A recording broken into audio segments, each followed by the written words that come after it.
What does it mean to belong to a culture? Is it the language you speak, the food you eat, the traditions you celebrate? For me, growing up Cuban and Spanish has made me realize that identity is not always easy. My name is Olivia Mollings. I'm a sophomore in high school. I've grown up in Florida my whole life, and I have a humongous family that is both Cuban and Spaniard. So, growing up in these two cultures have shaped me into who I am today and has also taught me a very important lesson about identity, because when you grow up in the United States but your whole family is from a different country, things can get a little complicated. So let's start with my Cuban side of the family, my dad's side. If I could use one word to describe my Cuban side, I would say loud. That is just the one word, loud. And from my experience, most Cuban families are usually like this. They're lively, expressive, loud all the time, sometimes too much, and they also have a big emphasis on food. I think if you show up to a party empty-handed, there's no way that you're going to be invited back. And with food comes music.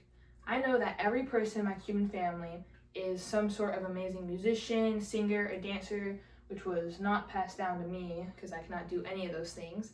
But if you turn the music down, just guarantee it is going to get jolted right back up, which would not be seen in a very good light by my mom's side, the Spaniard side.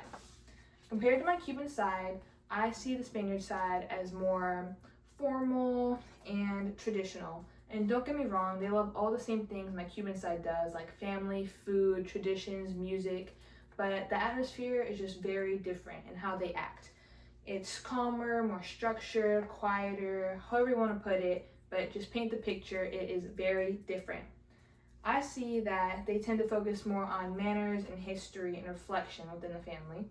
I know a story my mom would always used to tell me is that when she was growing up in a Spanish household, if she even dared to put her elbows on the table while eating, she would get smacked. So you get my point.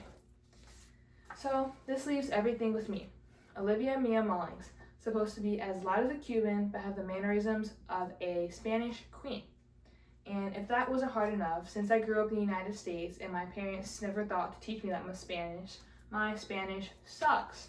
So, after having to deal with all this criticism all of my life, I finally came to a point where I've realized that no matter what, I'm still Cuban and I'm still Spaniard, and I can still embrace both my roots from both my sides, learn from both my sides, to become exactly who I want to be today, even if I don't know Spanish that well.